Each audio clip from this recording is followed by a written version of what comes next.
안녕하세요. 35년 동안 비뇨기과 환자들을 진료해온 은퇴 의사 박재훈입니다. 오늘은 밤마다 소변 때문에 잠을 설쳐야 하는 전립선과 방광 문제에 대해 깊이 있게 이야기를 나누겠습니다. 아마 이 영상을 보시는 많은 분들이 직접 경험하고 계시거나 주변에서 들으셨을 겁니다. 사실 환자분들이 진료실에서 가장 많이 하시는 말 중 하나가 바로 밤에 자꾸 화장실에 가야 해서 잠을 잘 수가 없습니다. 라는 호소입니다. 이 문제는 단순히 잠을 방해하는 데서 끝나지 않습니다. 삶의 질, 정신 건강, 심리적 안정감까지 전부 영향을 줍니다.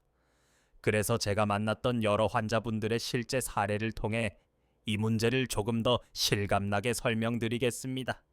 한 74세 남성 환자분은 퇴직 후 농사를 짓고 계셨는데 밤마다 5번 이상 화장실에 다녀야 해서 늘 피곤하다고 말씀하셨습니다.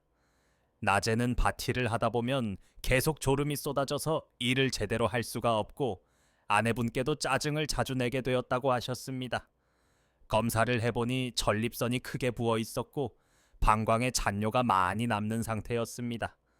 약물 치료와 함께 저녁 수분 조절, 규칙적인 걷기 운동을 병행하시자 3달 후에는 밤에 2번만 깨도 충분히 다시 잠들 수 있게 되면서 예전보다 훨씬 밝아진 표정으로 저를 찾아오셨습니다. 또 다른 사례로 69세 여성 환자분이 계셨습니다. 이분은 출산 경험이 3번 있었는데 나이가 들면서 골반저 근육이 많이 약해져 있었습니다. 처음엔 소변을 자주 보게 되는 게 단순히 물을 많이 마셔서 그런 줄 아셨지만 실제로는 방광 자체가 예민해져 있던 상태였습니다. 밤마다 3-4번 화장실에 다녀오다 보니 결국 수면 부족이 심각해졌고 우울감까지 생겼습니다. 제가 케겔 운동을 권유드리고 자기 전 물 섭취를 조절하는 습관을 들이시도록 도왔습니다. 몇 달 후 다시 오셨을 때는 증상이 확연히 좋아졌고 무엇보다 다시 활력을 되찾으셨다고 말씀하셨습니다. 80세 남성 환자분은 약간 다른 경우였습니다. 이분은 고혈압과 심부전 진단을 받고 이뇨제를 드시고 계셨는데 그 영향으로 밤에 소변을 자주 보게 되셨습니다. 처음에는 단순히 전립선 문제라고 생각하셨지만 사실은 약물 영향이 컸던 것입니다. 주치의와 상의해 약 복용 시간을 조정하고 저녁 수분 섭취를 줄였더니 훨씬 나아졌습니다. 이분은 밤에 화장실에 2-3번만 가도 정말 행복합니다. 라고 말씀하시며 크게 만족하셨습니다. 이렇게 환자분들의 사례를 말씀드리다 보면 밤에 자주 소변을 보는 게 단순히 방광이나 전립선만의 문제가 아니라는 걸 알 수 있습니다. 전신질환, 복용약물, 생활습관 모두 영향을 줄 수 있습니다. 그렇기 때문에 원인을 정확히 아는 것이 무엇보다 중요합니다. 제가 진료할 때 항상 강조했던 것도 바로 이 부분입니다. 단순히 약만 드리는 게 아니라 생활을 전반적으로 살펴보고 맞춤형으로 접근해야 한다는 것입니다. 환자분들이 가장 궁금해하는 부분 중 하나는 도대체 왜 나이가 들수록 이런 문제가 생기는가 하는 것입니다. 먼저 전립선에 대해 말씀드리겠습니다. 전립선은 남성에게만 있는 기관으로 방광 바로 아래 위치하며 요도를 감싸고 있습니다. 젊을 때는 작은 밤톨 크기 정도지만 나이가 들수록 점차 커지기 시작합니다. 이를 전립선 비대증이라고 부릅니다. 전립선이 커지면 소변이 지나가는 통로인 요도가 좁아지면서 소변이 잘 나오지 않게 되고 방광에 잔뇨가 남게 됩니다. 그 결과 방광은 자꾸만 수축하려는 신호를 보내게 되어 소변이 자주 마렵고 밤에도 여러 번 깨어나게 되는 것입니다. 또 방광 자체에도 변화가 생깁니다. 젊었을 때 방광은 풍선처럼 잘 늘어났다가 다시 수축하는 탄성이 좋습니다. 그런데 나이가 들면 이 탄성이 줄어들고 작은 양의 소변에도 방광이 민감하게 반응합니다. 이걸 과민성 방광이라고 부르는데 이 경우에는 전립선이 크지 않아도 밤마다 화장실을 가야 하는 경우가 많습니다.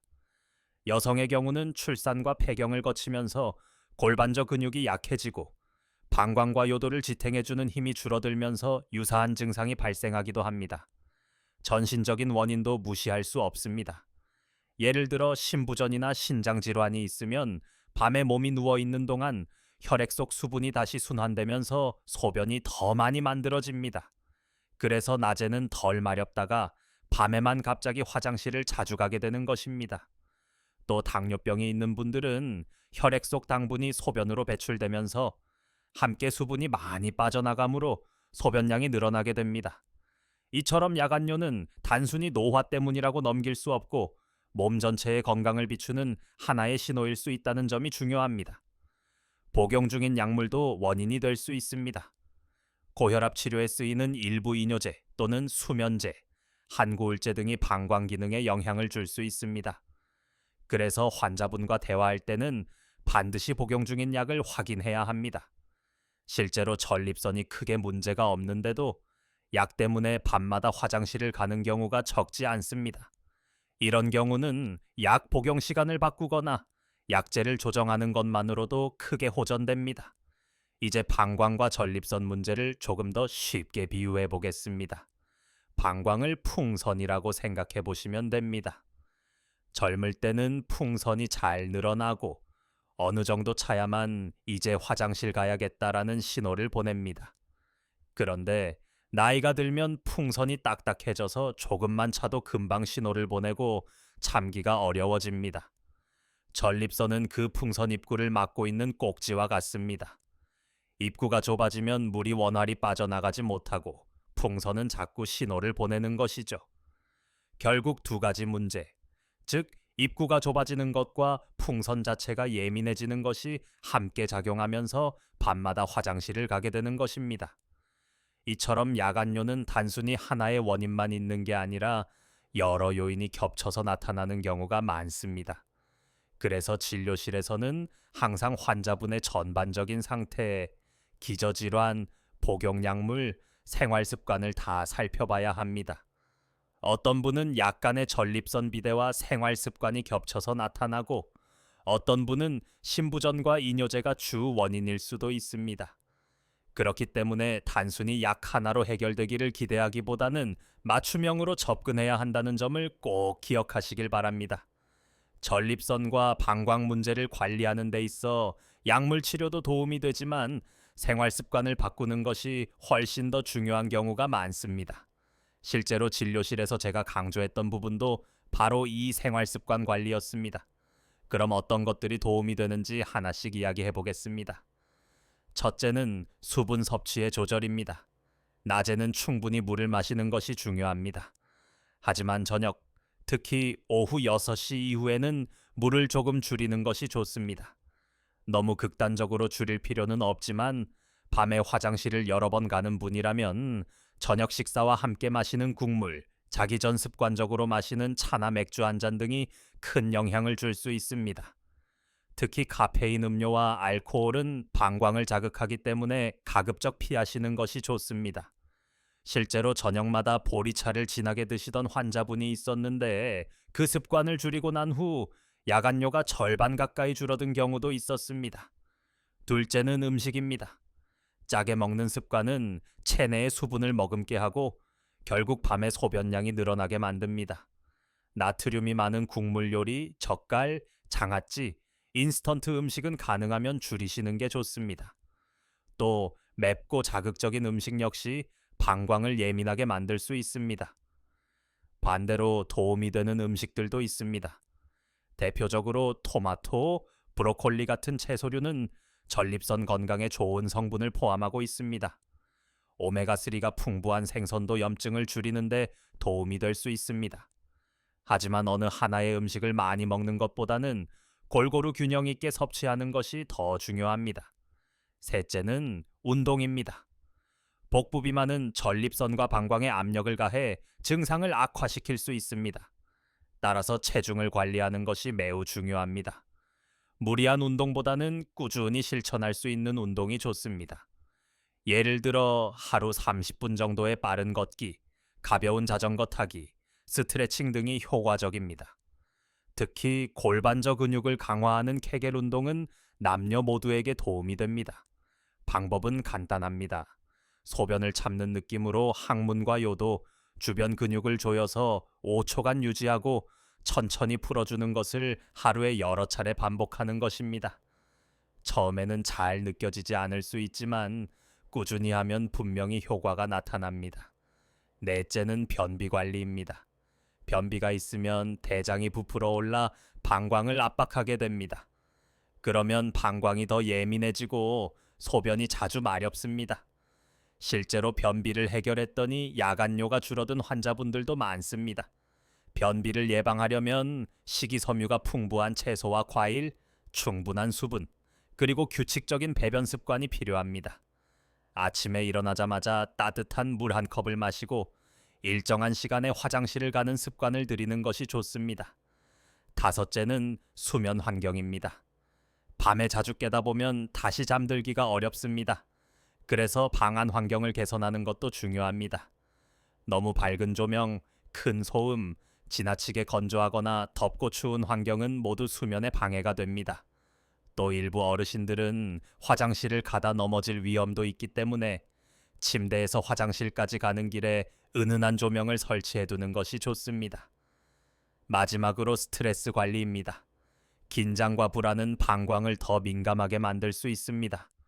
실제로 시험을 앞둔 학생이나 중요한 발표를 앞둔 성인들이 갑자기 소변을 자주 보는 경우가 있는데 노인분들에게도 비슷하게 나타날 수 있습니다.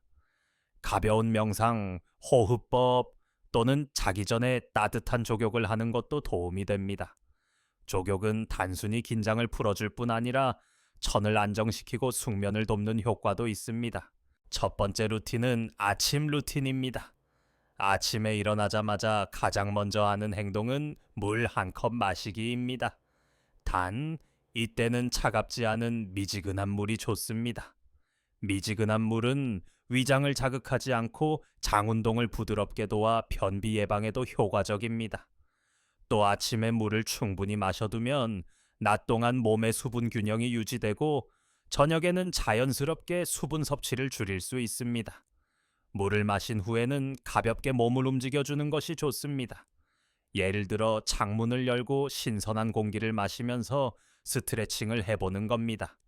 목과 어깨, 허리를 부드럽게 돌리고 무릎 관절도 살짝 구부려 풀어줍니다. 그 다음에는 배를 부드럽게 마사지해 잔군동을 돕습니다.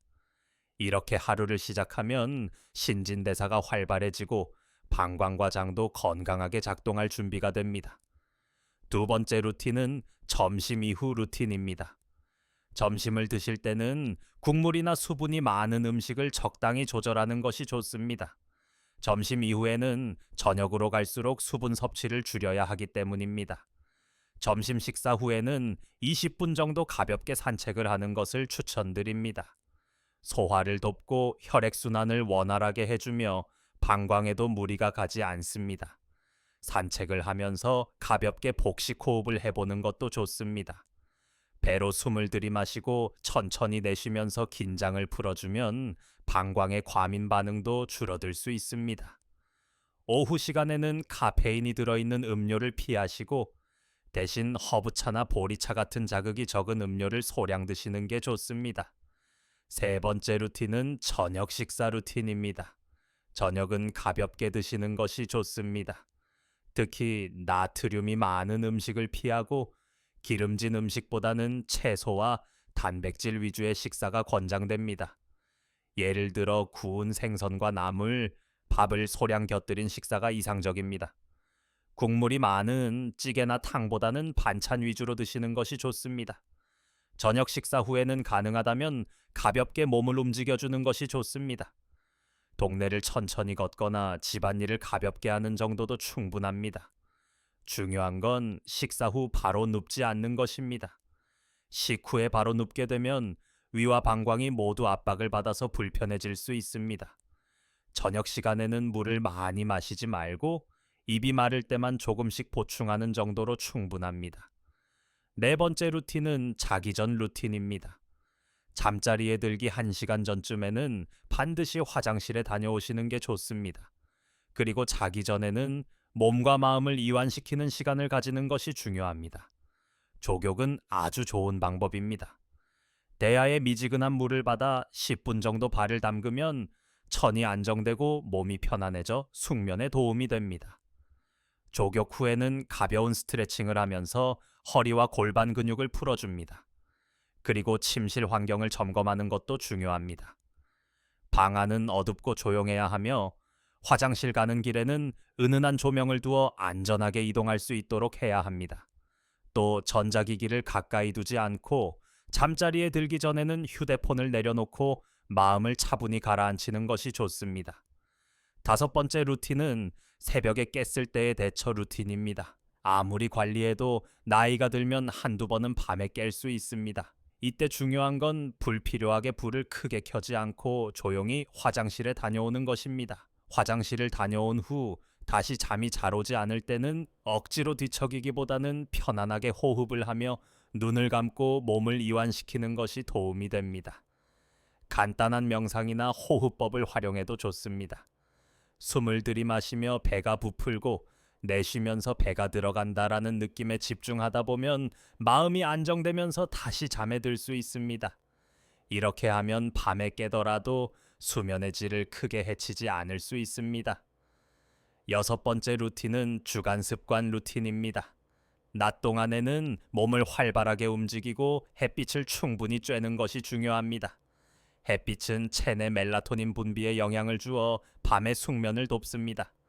또 낮에 활동을 충분히 하면 밤에 깊은 잠을 잘 수 있습니다. 하지만 오후 늦게나 저녁에는 과격한 운동을 피하는 게 좋습니다. 심장이 과도하게 흥분하고 천이 높아지면 오히려 숙면에 방해가 되기 때문입니다. 질문 하나, 물을 줄이면 건강에 해롭지 않을까요? 낮 동안 충분히 드신다면 저녁에만 조금 줄여도 탈수 위험은 크지 않습니다. 오히려 저녁 늦게 물이나 국물을 많이 드시는 습관이 밤에 소변을 자주 마렵게 만드는 원인이 됩니다. 낮에는 충분히 마시고 저녁 이후에는 갈증이 날 때만 조금씩 보충하는 습관이 중요합니다.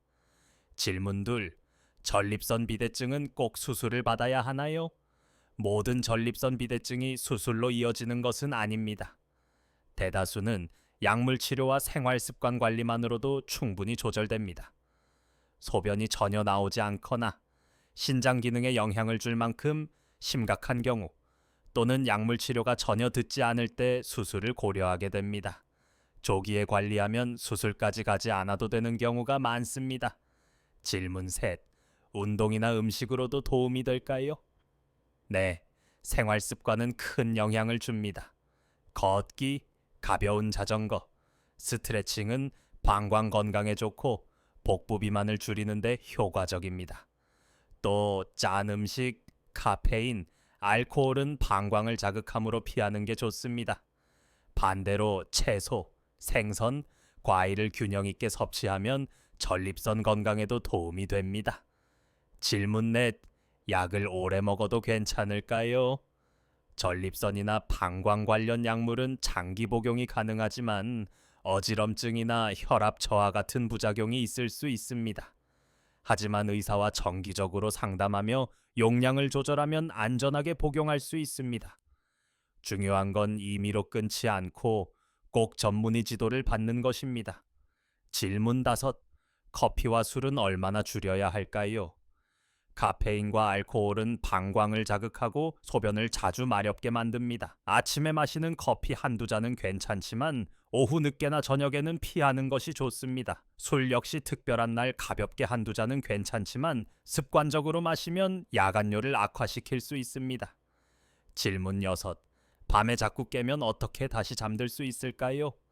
불을 크게 켜지 않고 조용히 다녀오시는 게 좋습니다. 돌아와서는 억지로 뒤척이기보다 편안하게 호흡에 집중하며 몸을 이완하면 다시 잠들기 쉬워집니다. 낮잠을 과도하게 자지 않는 것도 중요합니다. 낮에 너무 오래 자면 밤에 깊은 잠을 자기 어렵습니다. 질문 7, 그냥 나이 탓이라 두어도 되지 않나요? 그렇지 않습니다. 방치하면 수면 부족뿐 아니라 심혈관 질환, 우울증, 낙상 위험 등 여러 문제로 이어질 수 있습니다. 단순히 불편함만이 아니라 전신 건강에도 영향을 주기 때문에 반드시 원인을 확인하고 관리하는 것이 필요합니다. 제가 기억하는 한 환자분은 72세 남성 어르신이셨습니다. 이분은 밤마다 3번 이상 화장실을 가느라 잠을 푹 자지 못하셨고 그 결과 낮에는 졸음이 쏟아지고 평소 좋아하시던 장기도 집중이 안 된다고 하셨습니다. 검사 결과 전립선이 커져 있는 전립선 비대증이 있었고 약물 치료와 생활 습관 조정을 통해 점차 나아지셨습니다. 밤에 두세 번이던 화장실 횟수가 한 번으로 줄어들자 삶의 질이 훨씬 좋아졌다고 말씀하셨습니다. 또 다른 사례로 68세 여성 환자분이 계셨습니다. 출산 경험이 많아 골반저 근육이 약해져 있었고 방광이 예민해져 밤마다 네다섯 번씩 깨셨습니다. 케겔 운동과 저녁 수분 조절을 통해 증상이 점차 완화되면서 수면의 질이 개선되었습니다. 다시 활력을 찾으셨다고 하셨습니다. 세 번째 사례는 80세 남성 환자분입니다. 고혈압과 심부전으로 이뇨제를 드시고 있었는데 약물 영향으로 밤에 소변을 자주 보게 되었습니다. 전립선 문제보다는 약물이 원인이었기에 복용 시간을 조정하고 저녁 수분을 줄이자 증상이 크게 나아졌습니다. 이분은 밤에 화장실에 두세 번만 가도 행복하다라고 하실 정도로 만족해 하셨습니다. 이 세 가지 사례만 보더라도 밤에 자주 깨는 문제가 단순히 나이 때문만은 아니고 전립선, 방광, 전신질환, 생활습관 등 여러 원인이 겹쳐 나타날 수 있다는 점을 알 수 있습니다. 원인을 이해하셨다면 이제 생활습관 관리가 중요합니다. 낮에는 충분히 수분을 섭취하되 저녁 이후에는 조금 줄이는 것이 좋습니다. 짠 음식, 카페인, 알코올은 방광을 자극하기 때문에 피해야 하고 채소와 단백질 위주의 균형 잡힌 식사가 필요합니다. 가벼운 걷기, 자전거 타기, 스트레칭은 방광 건강에 도움이 되고 특히 케겔 운동은 남녀 모두에게 효과적입니다. 하루 루틴으로는 아침에 미지근한 물 한 컵으로 시작해 장 운동을 돕고 점심 이후에는 수분을 조금씩 줄이며 저녁은 가볍게 드시는 게 좋습니다. 자기 전에는 반드시 화장실에 다녀오고 족욕이나 스트레칭으로 몸을 이완시킨 뒤 숙면을 준비하는 것이 도움이 됩니다. 새벽에 깨더라도 불을 크게 켜지 말고 조용히 다녀온 후 호흡에 집중하며 다시 잠드는 습관을 들이시면 좋습니다. 낮 동안 햇빛을 쬐고 활동을 꾸준히 하면 밤 수면의 질도 올라갑니다. 자주 받는 질문들을 간단히 정리해 보겠습니다. 질문 하나, 물을 줄이면 건강에 해롭지 않을까요? 낮에 충분히 드시고 저녁에만 줄이면 탈수 위험은 크지 않습니다. 질문 둘, 전립선 비대증은 꼭 수술해야 하나요? 대부분은 약물과 생활습관 관리로 충분히 조절할 수 있습니다. 질문 셋, 운동이나 음식으로도 도움이 될까요? 네, 큰 도움이 됩니다. 질문 넷, 약을 오래 먹어도 괜찮을까요? 의사와 상의하면서 조절하면 안전하게 복용할 수 있습니다. 질문 다섯, 커피와 술은 얼마나 줄여야 할까요? 저녁 이후는 피하는 게 좋습니다. 질문 여섯, 밤에 자꾸 깨면 어떻게 다시 잠들 수 있을까요? 불을 켜지 말고 호흡에 집중하며 몸을 이완시키면 도움이 됩니다. 질문 일곱, 그냥 나이 탓이라 두어도 되지 않나요? 방치하면 더 큰 문제로 이어질 수 있으므로 관리가 꼭 필요합니다. 오늘 제가 드린 말씀을 통해 밤마다 소변 때문에 잠을 설치는 문제를 단순히 나이 탓으로 넘기지 마시고 생활 속 작은 습관부터 하나씩 바꿔보시길 바랍니다. 혼자가 아니라는 걸 기억하시고 관리와 치료로 충분히 나아질 수 있다는 희망을 가지시길 바랍니다. 여러분의 건강을 늘 응원합니다. 감사합니다.